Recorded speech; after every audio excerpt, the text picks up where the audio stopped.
What does it mean to be pragmatic in a contract?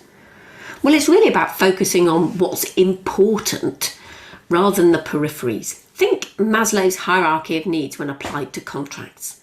At the baseline, we've got what's really essential to create a legally binding contract. So for a construction project, that would be parties, works, price and time.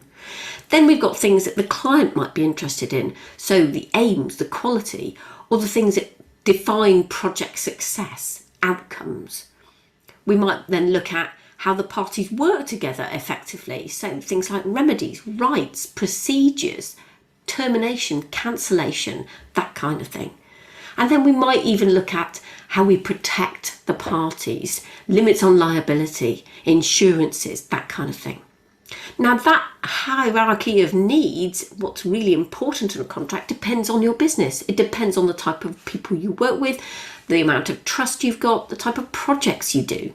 There isn't a one-size-fits-all bare minimum for contracts that will suit everyone. The pyramid differs. But it's very easy to say things like jurisdiction clauses might not apply if you're dealing with English companies on an English construction project.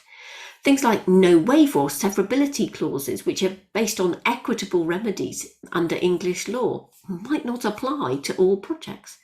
Consumer remedies will only apply if you've got a consumer contract. The Construction Acts only apply if you've got a construction project which is bound by those acts.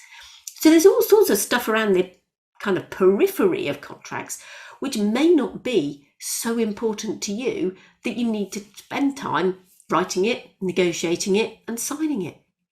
So being pragmatic is about focusing on what's important.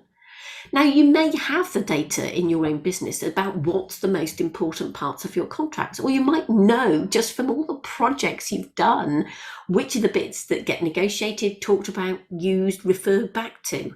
Maybe the rest of the stuff just isn't as important. You could look at World Commerce and Contracting's Most Negotiated Terms report. Now, you have to be a member to get access to it, but it looks at the terms that are most negotiated, the ones that the parties think of are most important, but also the ones that are most likely to cause dispute. Anything that helps you to focus on the content that you think is necessary for doing projects as opposed to the other stuff would make it more pragmatic.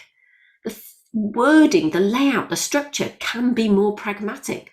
Color coding, swim lanes, charts, diagrams, timelines, tables, anything that actually makes it more practical, easy to use, easy to understand and easy to read. That's what a pragmatic contract is. It's one that helps you do business, not one that you just spend a long time negotiating, then shove in a drawer. Be pragmatic in your contracts. Focus on what's important. Aim for pragmatic, not perfect. And aim for just good enough, because such a vanishingly small number of contracts, less than 0.1%, end up in any dispute, that you need to focus on doing business, doing projects, building relationships, more than you need to focus on what happens when the proverbial hits the fan.